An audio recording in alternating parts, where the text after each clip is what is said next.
इस मूवी की शुरुआत में हमें कुछ क्रिमिनल्स को देखते हैं जो कि कैद में हैं। उसके बाद एक औरत अमांडा वॉलर को देखते हैं जो कि सुपर पावर वाले क्रिमिनल्स की एक टीम बनाना चाहती है, क्योंकि अब दुनिया में सुपरमैन नहीं था, इसलिए उनने एक फाइल बनाई थी जिसके अलग अलग सुपर पावर वाले क्रिमिनल थे और उनकी इन्फॉर्मेशन थी, जिसमें सबसे पहले एक आदमी था जिसका नाम था डेडशॉट। वो एक किलर था। असल में उसका निशाना काफी अच्छा था, इसलिए वह पैसे के लिए लोगों का मर्डर किया करता था। इसकी एक छोटी बेटी भी थी जिससे वो बहुत प्यार करता था। एक दिन वह अपने बेटी के साथ मार्केट में घूम रहा था और तभी लोगों से बात कर रहा था। तभी उसके पीछे बैटमैन वहाँ पे आ जाता है। वहाँ बैटमैन और डेडशॉट में फाइट शुरू हो जाती है। डेडशॉट बैटमैन को शूट करने ही वाला था, तभी उसकी बेटी सामने आ जाती है और उसे ऐसा करने से रोकती है। वो अपने बेटी से बहुत प्यार करता था, इसलिए वो शूट नहीं करता। फिर उसके बाद कुछ पुलिस वाले वहाँ आकर उसे ले जाते हैं। अगले सीन में हमें जोकर दिखाया जाता है जो कि एक डॉक्टर के सामने बैठा हुआ है। असल में उसे मानसिक बीमारी थी। वो जिस डॉक्टर के पास उसका इलाज कराने आ रहा था उसका नाम हार्ली है। वो जोकर का इलाज करते करते उससे प्यार करने लगती है, लेकिन जब जोकर को यह बात पता चलती है तो वह हार्ली के साथ जबरदस्ती करने लगता है और उसे टॉर्चर करना शुरू कर देता है। जोकर कभी कभी उसे इलेक्ट्रिक शॉक भी देता है और अलग अलग तरीके से उसे टॉर्चर भी करता है, जिस वजह से हार्ली पागल हो जाती है।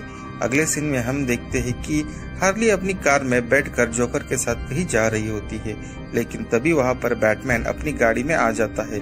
अब बैटमैन उन लोगों का पीछा करता है, लेकिन जोकर अपनी कार की स्पीड कम नहीं करता और उनकी कार का एक्सीडेंट हो जाता है। जोकर और हार्ली अपनी कार के साथ ही पानी में गिर जाते हैं। बैटमैन भी पानी के अंदर कूद जाता है। वहाँ से जोकर भाग चुका था, लेकिन बैटमैन को हार्ली मिल जाती है। वो हार्ली को पानी से बाहर निकाल लाता है। अब फाइल में हम तीसरे आदमी की फोटो देखते हैं। वो एक काफी बड़ा चोर था। एक बार जब वह बैंक लूटने जा रहा था, तभी वहाँ पर फ्लैश जैसी कुछ चीज आ जाती है और वो सीधे आकर उसके ऊपर अटैक करती है। अब अमांडा अपनी फाइल में चौथे आदमी को दिखाती है और उसके बारे में बताती है कि इसने अपने ही घर जला दिया, जिसकी वजह से उसकी वाइफ भी मर गई। यहाँ पर अमांडा एक वीडियो भी दिखाती है जिसमें इस आदमी ने जेल में जाकर वहाँ मौजूद सब कैदियों को जलाकर मार दिया था। इसके बाद उसने खुद को ही पुलिस को सरेंडर कर दिया। फिर हम उस फाइल में पांचवें आदमी को देखते हैं जिसका नाम किलर क्रूक होता है और शायद वो इंसान नहीं था। असल में वो दिखने में बिल्कुल क्रीचर की तरह था। वो एक गटर में रहता था और कूड़े से खाना ढूंढ कर खाता था। वहाँ की पुलिस भी उसे नहीं पकड़ पाई। अगले सीन में हमें जंगल में एक लड़की दिखने को मिलती है जिसका नाम होता है जून और वह एक आर्कोलॉजिस्ट है। डॉक्टर जून गुफा की तरफ बढ़ रही थी। जब वह गुफा में जाती है तो वहाँ पर गिर जाती है। फिर आगे बढ़ने पर उसे छोटा सा स्टैचू मिलता है। डॉक्टर जून उस स्टैचू को अपने हाथ से उठाती है और गलती से उसे खोल देती है और उसमें से एक काला धुआं निकलता है। दरअसल वो कोई काला धुआं नहीं बल्कि एक चुड़ैल की आत्मा है जिसने उसे स्टैचू के अंदर कैद करके रखा था। वह चुड़ैल डॉक्टर जून के शरीर पर कब्जा कर लेती है, लेकिन थोड़े दिनों के बाद अमांडा के सैनिकों को उस चुड़ैल का स्विच मिल जाता है, जिस वजह से अब अमांडा उस चुड़ैल के काबू में रह सकती है।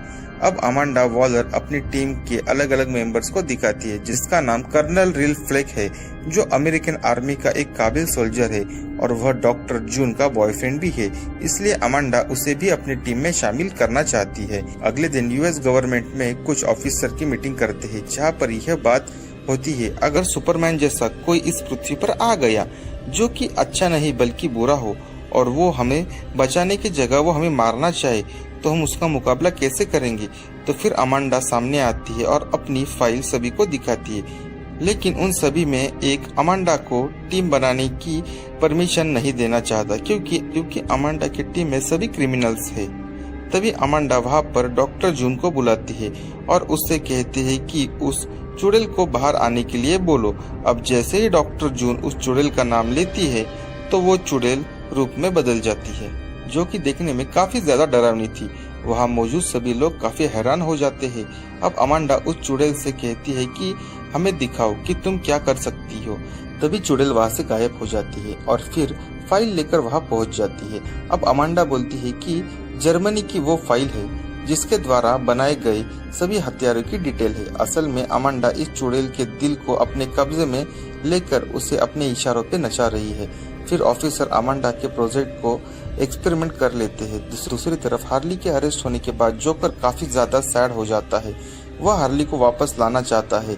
अब उसका एक आदमी वहां आकर उसे हार्ली के बारे में बताता है। जोकर वहां से हार्ली को वापस लाने के लिए निकलता है। अगले सीन में हम देखते हैं कि जब रात में कर्नल रिक फ्लैग अपनी गर्लफ्रेंड जूना के साथ वहां पे थे तो वो चुड़ैल आ जाती है। रिक फ्लैग अमांडा को कॉल करता है ताकि वो उसे कंट्रोल कर सके, लेकिन अमांडा सो रही थी। तभी वहां से गायब होकर उस स्टैचू के पास पहुंच जाती है जिससे उसने अपने भाई की आत्मा कैद की थी और वो अपने भाई को भी आजाद कर देती है। उसका भाई पूछता है कि हम कहाँ पे है, जिस पर वह बताती है कि हम इस दुनिया में है, लेकिन अब हमारा समय काफी आगे जा चुका है। वो बताती है कि इंसान अब हमारे खिलाफ हो गए हैं। उसका भाई कहता है कि इंसान तो हमारी पूजा किया करते थे, हम तो उनके लिए भगवान थे। चुड़ैल उसे बताती है कि अब वह लोग मशीनों की पूजा करते हैं और अब मैं ऐसी मशीन बनाऊंगी कि जो दुनिया तबाह कर देगी। एक बार फिर से इंसान हमारे सामने झुकेंगे और हमारी पूजा करेंगे। आजाद होने के बाद उस चुड़ैल का भाई एक मेट्रो स्टेशन पर आकर वहां आ रही एक मेट्रो ट्रेन को डिस्ट्रॉय कर देता है। जब अमांडा को यह बात पता चलती है तो उस चुड़ैल के दिल को मारने लगती है, लेकिन उसका भाई उसे अपनी शक्तियां देता है और वो ठीक कर देता है। रिकवर होने के बाद चुड़ैल अपनी पावर का यूज करने की एक मशीन बनाने लगती है। इसके बाद अमांडा टास्क फोर्स एक्स को तुरंत शुरू कर देती है और सारे क्रिमिनल्स की गर्दन में एक छोटा सा बॉम्ब इंजेक्ट कर देती है। यहाँ पर दो और लोग टास्क फोर्स एक्स को ज्वाइन करते हैं। उसमें से पहला स्लीप के नॉट है, जिसकी खूबी यह है कि वो कभी भी कहीं भी पर चढ़ सकता है, और दूसरी थी कटाना, जो कि एक कमाल की स्किलफुल फाइटर थी जिसके पति को कुछ लोगों ने मार दिया था। उसके मरने के बाद से उसने ट्रेनिंग ली और काफी खतरनाक फाइटर बन गई। उसने अपने पति के कातिलों को ढूंढ कर मार दिया था। इस पूरी टीम को जून का boyfriend colonel Rick Flag lead करता है। रिक फ्लैग इन सबको उनके कुछ हथियार देता है और कहता है कि तुम्हें लड़ने के लिए जो कुछ भी चाहिए मैं यहाँ पे तुम्हें दूंगा, वह यहाँ से ले लो। जिसके बाद हार्ली वहाँ पर सबके सामने अपने पुराने कॉस्ट्यूम की डिमांड करती है कि उसे पहनना है, और उसे ऐसा करके देखकर वहाँ आसपास मौजूद सभी लोग घूरने लगते हैं। डेडशॉट अपने मास्क और गन को ले लेता है और बचे हुए लोग अपनी जरूरत के सामान ले लेते हैं। अब सारे लोग एक ट्रेन में बैठकर वहाँ से निकलते हैं। दूसरी तरफ जोकर एक जगह पहुँचता है, एक आदमी से मिलता है जिसने वह बॉम्ब बनाए थे। जोकर उसकी बीवी को किडनैप करके ब्लैकमेल करने लगता है ताकि वह हार्ली के गर्दन में लगे बॉम्ब को डीएक्टिवेट करवा सके। जोकर हार्ली को मैसेज करता है कि तुम्हें लेने के लिए आ रहा हूँ। दूसरी तरफ हेलीकॉप्टर में उन सभी की नजर आसमान पर पड़ती है, जहाँ पर उन्हें बहुत बड़ा बिजली का तूफान दिखाई देता है जिसे चुड़ैल के सामने उसका भाई बनाता है, और वो दोनों बहुत बड़ी मशीन को बनाकर इस पृथ्वी को तबाह करना चाहते थे। तब इस टीम का हेलीकॉप्टर क्रैश हो जाता है, लेकिन उसमें मौजूद सभी लोग बचकर बाहर आ जाते। तभी कैप्टन बूमरैंग की बहकाने की वजह से स्लिप नॉट वहां से भागने की कोशिश करता है, लेकिन कर्नल रिक फ्लैग को उसके गर्दन में लगे बॉम्ब की वजह से ब्लास्ट कर देता है। कर्नल रिक फ्लैग से कहता है कि तुम लोग ऐसे बाज नहीं आओगे। रिक फ्लैग डेडशॉट से कहता है कि दूसरा नंबर तुम्हारा है। वहाँ पर उन दोनों की बहस शुरू हो जाती है। डेडशॉट कहता है कि वो उसे खत्म कर देगा, तो हार्ली जवाब देती है तो जाओ जल्दी से खत्म कर दो। उसके बाद वो सभी लोग आगे बढ़ते हैं। आगे बढ़ने पर डेडशॉट कुछ क्रिएचर को देखता है। वहाँ पर टास्क फोर्स एक्स मेंबर भी थे और उस चुड़ैल के सोल्जर भी। फाइट शुरू हो जाती है। वे सारे लोग उन क्रिएचर्स को आसानी से मार देते हैं, लेकिन डियाब्लो लड़ने के बजाय छुप जाता है और कुछ क्रिएचर कर्नल को पकड़ के वहां से ले जाने लगते हैं। डेडशॉट हार्ली से कहता है कि अगर वो मर गया तो हम भी मर जाएंगे। अमांडा ने उससे कहा था कि अगर वो मर गए तो तुम सबको मार दूंगी, और फिर हार्ली अपने बेसबॉल के बैट से उन क्रिएचर को मार देती है। दूसरी तरफ डेडशॉट अकेले ही अपने बंदूक का यूज करके कई सारे क्रिएचर को मार देता है। कैप्टन बूमरैंग डियाब्लो से कहता है कि तुम यहाँ सिर्फ तमाशा देखने आए हो, जिस पर डियाब्लो कहता है कि वो उन लोगों के साथ नहीं लड़ेगा। चुड़ैल के सोल्जर बहुत सारे लोग को पकड़ के उनके पास ले आते हैं, और जब उन्हें किसी तरह वे लोग उनके सोल्जर की तरह बना देते हैं। कर्नल डेडशॉट से कहता है कि तुम्हें जोकुरो की टीम को संभाल कर रखना होगा, क्योंकि अगर हम लोग एक मिलकर नहीं लड़े तो एक एक करके सब मारे जाएंगे। इसी दौरान जब हार्ली बाइक को देखती है तो उसे जोकर की याद आती है, जब उसने बाइक से जोकर का पीछा करके उसे प्रपोज किया था। हार्ली किलर क्रूक से पूछती है कि क्या तुम इंसान को कभी खा सकते हो और क्या तुम मुझे खाना चाहोगे, जिस पर क्रूक जवाब देता है तो मैं भी तुम्हारी तरह पागल हो जाऊंगा। हार्ली वहाँ पर सभी को परेशान कर रही थी। फिर डेडशॉट उसे समझाता है और वो लोगों को एक बिल्डिंग की तरफ बढ़ने के लिए कहता है। तभी सारे लोग बिल्डिंग की सीढ़ियां चढ़कर ऊपर चले जाते हैं और हार्लिन मौजूद वहाँ की लिफ्ट लेकर ऊपर चली जाती है, लेकिन तभी चुड़ैल के 2 सोल्जर वहाँ आकर उस पर अटैक कर देते हैं। हार्ली उन सोल्जर को आसानी से मार देती है। तभी अमांडा उसे बताती है कि तुम्हारे चारों तरफ कुछ सोल्जर है, जिसके बाद डेडशॉट अपना मास्क पहन लेता है। तभी अचानक से वहाँ पर बहुत सारे सोल्जर उन लोगों के ऊपर अटैक कर देते हैं। वहाँ पर सभी लोग सोल्जर्स को मारने के लिए शुरू हो जाते हैं। कटाना अपनी तलवार से उन लोगों को काटने लगती है। कुछ सोल्जर फिर से रिक फ्लैग को ले जाते हैं, क्योंकि इस चुड़ैल ने डॉक्टर जून की बॉडी पर कब्जा कर लिया था, इसलिए वो रिक फ्लैग को पसंद करने लगी थी। दूसरी तरफ डेडशॉट डियाल्बो को काफी सुनाता है, क्योंकि वो लोगों की मदद नहीं कर रहा था और छुप कर बैठा था। इस पर डियाल्बो जवाब देता है कि तुम देखना चाहते हो कि मैं क्या कर सकता हूँ। इसके बाद डियाल्बो अपने हाथ को उठाकर आग शूट कर देता है। वहाँ पर मौजूद सभी चुड़ैल सोल्जर्स मारे जाते हैं। इसके बाद हार्ली वहाँ पर उसे किस करती है। अगले सीन में जब हार्ली सीढ़ियों से नीचे देखता है तो उसे जोकर के साथ बिताया हुआ पल याद आता है, जब हार्ली जोकर से कहने पर उबले हुए केमिकल में छलांग लगा देती है और उसके पीछे जोकर भी कूद जाता है। दूसरी तरफ टीना अमांडा ऑफिस में पहुंच जाते हैं, जहां पर अमांडा रिक फ्लैग की गर्लफ्रेंड की बॉडी पर स्ट्रीट कर रही थी। अमांडा वहां पर अपने साथ काम कर रहे सभी आदमियों को मार देती है, क्योंकि कहीं न कहीं इन सभी की जिम्मेदार अमांडा थी। अमांडा उस जगह को छोड़कर जाने लगती है, लेकिन तभी जोकर वहां अपने हेलीकॉप्टर में आकर उन सभी पर फायरिंग कर देता है। हार्लिन भी उनके साथ जाने के लिए तैयार हो जाती है और उसके साथ टीम के सभी मेंबर्स आ जाते हैं। वह सभी एक बिल्डिंग की तरफ आगे बढ़ने लगते हैं। कैप्टन बूमरैंग अपना एक कैमरा वाला बूमरैंग फेंक करता है, उस जगह को अच्छी तरह से मुआयना करता है, जिसके बाद कर्नल रिक फ्लैग उन्हें बताता है कि वहाँ बिल्डिंग के नीचे ड्रेनेज में एक बहुत बड़ा सा बॉम्ब है। अगर वह बड़ा वाला मॉन्स्टर उसके नीचे जाए तो मैं बॉम्ब ब्लास्ट कर सकता हूँ। तो फिर क्रॉक कहता है कि यह काम मैं करूंगा और पानी के रास्ते उस बॉम्ब को एक्टिवेट करने के लिए मैं चला जाऊंगा और फिर टीम उस मास्टर को खत्म करने के लिए आगे बढ़ती है।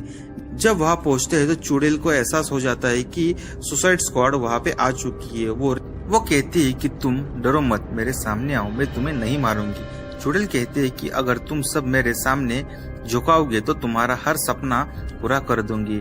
डियाल्बो कहता है कि ये चुड़ैल हम सब का माइंड कंट्रोल कर रही है। डेडशॉट उसके सामने झुकने के लिए मना कर देता है। इसके बाद चुड़ैल अपने भाई से कहती है कि इन सब को मेरे सामने झुकाओ। उसका भाई वहाँ आते ही उन सभी पर अटैक कर देता है। कटाना जब उसके हाथ पर अटैक करती है तो सभी देखते हैं कि उसका हाथ फिर से ठीक हो जाता है। रिक फ्लैग कहता है कि हमें उसे वहीं से जलाना होगा जहाँ पर बॉम्ब है। डियाल्बो उनसे कहता है कि मैं यह कर सकता है। डियाल्बो उसे आग से जलाने की कोशिश करता है, लेकिन वह डियाल्बो को आसानी से उठाकर फेंक देता है। और फिर अगले सीन में हम डियाल्बो को उसकी सारी शक्तियों को यूज करते हुए देखते हैं। डियाल्बो खतरनाक तरीके से जलने लगता है, एक मॉन्स्टर में बदल जाता है। इसी रूप में वह आसानी से उसका मुकाबला कर पाता है। डियाल्बो चुड़ैल के उस भाई को उस बॉम्ब के ऊपर ले जाता है, लेकिन धीरे धीरे अब डियाल्बो कमजोर पड़ने लगा था। फिर डियाल्बो कहता है कर्नल रिक फ्लैग बॉम्ब को ब्लास्ट कर देता है। इस धमाके में चुड़ैल के भाई के साथ साथ डियाल्बो भी मारा जाता है। अपने भाई के मरने की वजह से वह कमजोर हो रही थी। इसके बाद चुड़ैल गुस्से में अपनी मैजिकल मशीन से बहुत सारे इंसानों को मशीन को बर्बाद करना शुरू कर देती है। अगले सीन में हम देखते हैं कि इस पूरे टीम से लड़ना शुरू करती है। सभी टीम मेंबर्स मिलकर इस चुड़ैल से लड़ते हैं, लेकिन चुड़ैल आसानी से उन सभी को मार रही थी। तभी क्रॉक वहाँ आ जाता है और चुड़ैल को उठाकर फेंक देता है, लेकिन वो एक जगह से दूसरी जगह होकर उन सभी के हथियारों को छीन लेती है और कहती है कि आज तक मुझसे कोई जीत नहीं पाया। अगर तुम सब जिंदा रहना चाहते हो तो मेरे आगे घुटने टिका दो। जिसके बाद हार्लिन कहती है कि क्या तुम मेरा हर सपना पूरा कर सकती हो? क्या तुम जोकर को वापस जिंदा कर सकती हो? जिस पर वो कहती है कि हाँ, ऐसा कर सकती हो। हार्ली इमोशनल होकर उसके आगे झुकती है। तभी अचानक पास में रखी तलवार उठाकर उसके सीने को काट देती है। दिल बाहर आता है और वो छीन लेती है और फिर कर्नल के इशारे पर क्रूक बॉम्ब को चुड़ैल के मैजिकल मशीन की तरफ फेंक देता है और डेडशॉट उस बॉम्ब पर फायर करके उसे ब्लास्ट कर देता है। दूसरी तरफ चुड़ैल की सारी पावर खत्म हो जाती है। चुड़ैल कटाना से कहती है कि मेरे भाई से मिला दो, जिसके बाद रिक फ्लैग कहता है कि जून को वापस लाओ वरना मैं तुम्हें दिल को खत्म कर दूंगा। वो कहती है कि अब जून वापस नहीं आएगी, जिसके बाद रिक फ्लैग उसके दिल को दबाकर उसे मार देता है और वहां से जाने के लिए कहता है। लेकिन तभी डेडशॉट देखता है कि जून अभी तक जिंदा है। इसके बाद रिक फ्लैग जून को देखकर उसे हक करता है और वो लोग वापस अपनी घर की तरफ जाने लगते हैं। लेकिन तभी अमांडा वहां आ जाती है और फिर से उन्हें ब्लैकमेल करने लगती है, जिस पर हार्ली कहती है कि हमने पूरी दुनिया को बचाया है, हम कम से कम तुम्हें थैंक्स तो बोलना चाहिए। अमांडा कहती है कि तुम्हारी उम्र कैद में से 10 साल कम कर दिए गए हैं। डेडशॉट कहता है कि मुझे एक बार अपनी बेटी से मिलना है। हार्ली कहता है कि मुझे काफी मशीन चाहिए। क्रूक कहता है कि मुझे टीवी चाहिए। लेकिन कैप्टन बूमरैंग वो अमांडा से बदतमीज करने लगता है। अगले सीन में हम डेडशॉट को अपनी बेटी के साथ देखते हैं। तभी कर्नल वहां पर आ जाता है और दूसरी तरफ क्रूक गटर में से बैठकर टीवी देख रहा था। कैप्टन बूमरैंग एक लॉकअप में बंद करके रखा हुआ था क्योंकि उसने अमांडा के साथ बदतमीजी की थी। दूसरी तरफ हार्ली अपने पिंजरे में बैठकर कॉफी पी रही थी। तभी वहां पर एक ब्लास्ट होता है और एक बार फिर से जोकर की वहां पे एंट्री होती है। जोकर अपनी टीम के साथ हार्ली को बचाने के लिए वहां आया था और इसी के साथ यह मूवी खत्म होती है। ऐसे ही नई नई मूवी देखने के लिए